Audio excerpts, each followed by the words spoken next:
కూడా కృషింపు చేసిన వాడు. పరమాత్ముడు ప్రాణం, ప్రాణాయస్వ అని చెప్తాం కదా, వాణి కృషింపు చేస్తాం. పరమాత్మ యొక్క అందుకని అన్నాన్నే మనం ఈ యొక్క స్వాహాకారాలతో అన్నాన్ని తీసుకుంటాం. అంతేకాని టిఫిన్ తీసుకోం కదా, కాఫీని తీసుకోం కదా. ఏంటి నేను రోజు టిఫిన్ తింటాను, పొద్దున్న సాయంత్రం అన్నం మానేసా, పనికిరాదు. అది ప్రాణానికి ఇవ్వాలి, ఆహుతులు ఇవ్వాలి. చెప్పాను కదా నేను 15వ అధ్యాయంలో ఆహుతులు ఇవ్వాలి. టిఫిన్ ఆహుతులు ఇవ్వడం వద్దు, అది ఉపహారం, ఆహారం కాదు, ఉపహారం. పరమాత్మ యొక్క ఆదేశాన్ని ధిక్కరించి అతనికి అసలు తృప్తిని కలిగించడం, ఇక్కడ తృప్తిని కలిగించకుండా ఉండడం ఏదైతే ఉందో అదే కుసింపు చేసినట్టు. ఇది ఆ పరమేశ్వరుడి యొక్క ఆదేశాన్ని ధిక్కరించినట్టు. ఆ రకంగా ఇలా తనని ఇతరుల్ని క్షీణింప చేస్తూ తపస్సు ఎప్పటికీ సాత్వికం కాదు, అది అశరీర తపస్సు. అందుకే శాస్త్రం ఉపవాసాలకి సరి అయిన అనుకూల కల్పాన్ని చెప్తుంది. చాలా మంది తెలియదు, అది ఎప్పుడైనా చెప్పాలి. ఉపవాసం అంటే ఏమిటి? ఏకాదశి ఉపవాసం ఏం చెప్పాడు? ఏకాదశి వ్రతం ఉందిగా. ఉపవాసం అంటే ఉపవాసం పొద్దు నుంచి రాత్రి వరకు. అన్యమత శృంగు కూడా మింగరం, అది ఘోరమైన తపస్సు, ఘోరమైన తపస్సు. అది అయిపోయినంటే గోవు చంపి తినేస్తారు. అంతకంటే తామసులు రాక్షసులు ఉన్నారా? మన గోవులు అవి తినకపోయినా ఉపవాసాలు పెడితే లోపల ప్రాణం చెప్పేస్తాం.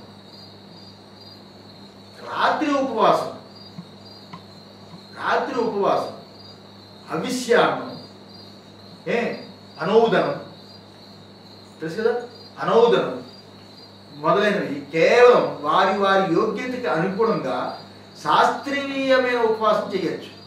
అవిశ్యాన్నం, అనౌదనం.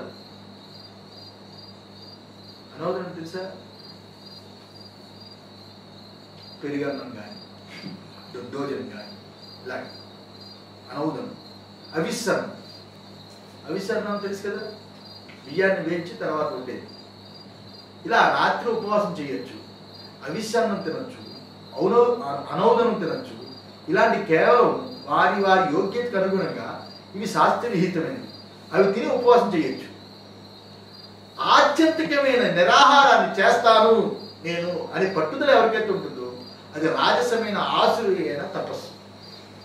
ఆసురి తపస్సులో గుణలేశం ఉంటుంది కదా, ఆసురి తపస్సులోని గుణలేశం ఉంటుంది. ఆ గుణాన్ని శాస్త్రం చేత దిద్దుకోవాలని, ఉపయోగించుకోవాలని శుభం జరుగుతుందని ఇక్కడ చెప్పాడు. ఆసురి తపస్సులో గుణలేశం ఉంటుంది. ఎందుకంటే గుణలేశం ఉంటుంది. ఏంటి ఆ గుణలేశం? ఉపవాసం చెయ్యాలి. దాన్ని సరిదిద్దుకొని శాస్త్రీయంగా చేస్తే నువ్వు గొప్పవాడు అవుతావని ఇది ఈ విషయాన్ని చెప్పు. ఆహారాణం చ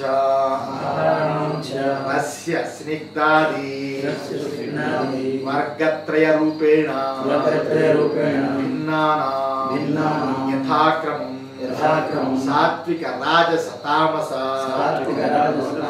పురుష ప్రియత్వ దర్శనం ఇహ క్రియంతే. ఆహారాణం చ, ఇక ఆహారాలు, ఆహారాన్ని చెప్పాడు కదా, ఉపవాసం చెప్పాడు. ఆహారాలు రస్య స్నిగ్ధాది వర్గత్రయ రూపేణ, రస్య స్నిగ్ధాది వీటిని 3 వర్గాలుగా విభజించి క్రమంగా 3 వర్గాలు ఏమిటవి? సాత్విక, రాజస, తామస అనే జనాలకి ప్రియంగా ఉంటుందని తెలియబడుతున్నది. అది కూడా ప్రియంగా, చూడు ఎంత సూక్ష్మంగా వెళ్తున్నదో భాష్యం. మనం మార్చుకోవాలని భాష్యకారు బాధ. 3 రకాలుగా ఉంటుంది, వినాలి. ఇది మన ఆహార నియమం బట్టి మన గుణం తెలిసిపోతుంది. చూడండి, రస్య సిగ్ధాదిషు రస్య స్నిగ్ధాదిషు ఆహార విశేషేషు ఆత్మనః ప్రీత్యతిరేకేణ లింగేన సాత్వికత్వం రాజసత్వం తామసత్వం చ ఊర్ధ్వా. ఇక్కడ రస్య స్నిగ్ధాది కదా, స్నిగ్ధం అంటే తడిరా కదా, రస్య అంటే రసం కదా, రస్య స్నిగ్ధాది ఆహారాలు ఎందు తనకి అధికమైన ప్రీతి ఉంది అనే గుర్తు చేత వాళ్ళు తిన్న రస్య స్నిగ్ధాది పదార్థాలు ఎందు వాళ్ళకి అధికమైన ప్రీతి ఉంది అనే ఆ గుర్తు చేత వాడు సాత్వికుడు, రాజసికుడు లేక తామసికుడు అనేది తెలుసుకోవచ్చు. గొప్పవా తెలుసుకొని మీరు మీకు ఏ ప్రీతి ఉందో దాన్ని బట్టి తెలుసుకొని రజస్తమో లింగానాం ఆహారాణం పరివర్జనార్థం అలా తెలుసుకొని రజస్సు తమస్సు లక్షణమై ఉన్న ఆహారాన్ని విడిచిపెట్టడానికి కుదురుతుంది కదా, విడిచిపెట్టడానికి కుదురుతుంది. సత్వలింగానాం చ ఉపాదానార్థం సత్వం యొక్క గుర్తయి ఉంటే ఆ ఆహారాన్ని స్వీకరించుట ఇక్కడ తెలపబడింది.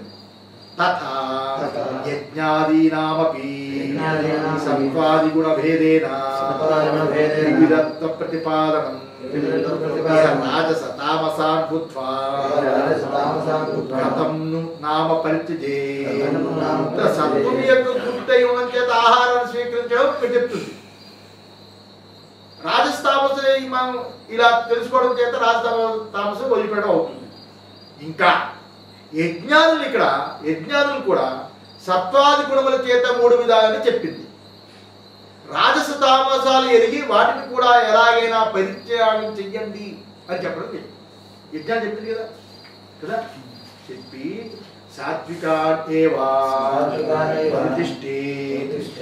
ఏవం అనితిష్టేతి ఏవం సాత్వికమైన వాటినే సేవించాలి గాక అని భగవంతుడు చెప్తున్నాడు. సాత్విక వాటినే సేవించాలి అని భగవంతుడు చెప్తున్నాడు.